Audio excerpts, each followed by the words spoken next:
Hi, I'm Alan Owens, Finance Administrator for the City of Palm Beach Gardens, and welcome to our 5-minute budget brief on the 2014-2015 proposed budget. One of the first things we'll talk about are our property values for next year, and the property values have risen. New construction totaled $141.5 million. In addition to new construction, existing properties increased by about 6.1% since last year. This results in a total property value next year of about $8.8 billion. This is the third consecutive year that property values have risen in the city. However, we still are down about 11% from the total of $9.9 billion in 2008, which was the highest. Looking at a proposed millage rate for next year, the proposed operating millage rate is 5.7404, which is the same and actually has been the same for 5 years. Our proposed debt millage rate is 0.1615, which is down slightly from 0.1733. And our total combined rate of 5.9019 is down slightly from the current year rate of 5.9137.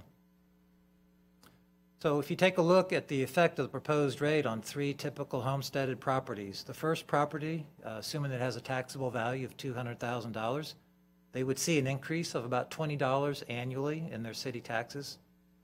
A taxable value homesteaded property of $300,000 would see an increase of about $27.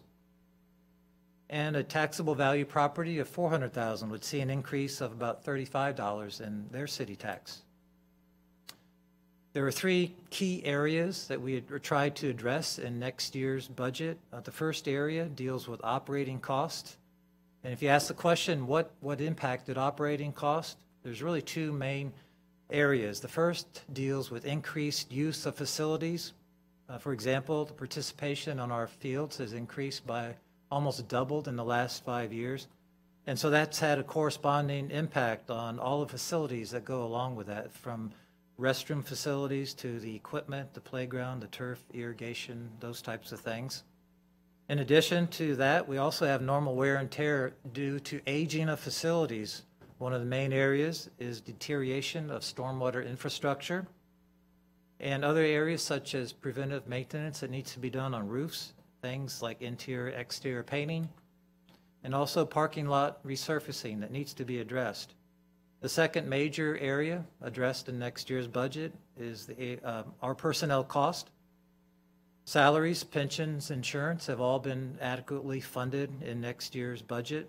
Salaries adjustments have been provided per union contracts, collective bargaining agreements. We also have fully funded our pensions and our insurance program for next year. The last major area deals with investment in infrastructure, and these are the proposed major projects. Out of the general fund, we have $325,000 for improvements to the Plaza Amphitheater. Out of the Recreation Impact Fund, we have $1.3 million for the first phase of expansion of the golf course, the golf clubhouse at the golf course. We have $500,000 out of the Gas Tax Special Revenue Fund for stormwater improvements. And lastly, out of the impact funds, we have $1.88 million for a police tactical training facility.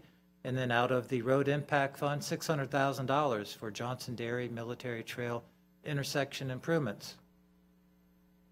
I think it's also important to note that things that citizens in our city do not pay, that other residents of other cities do pay for, things such as we have no charge for curbside garbage or trash collection in our city. We do not levy any electric, water, or natural gas utility service tax. Many other cities charge up to 10%. We also have no city stormwater assessment or fire assessment fee.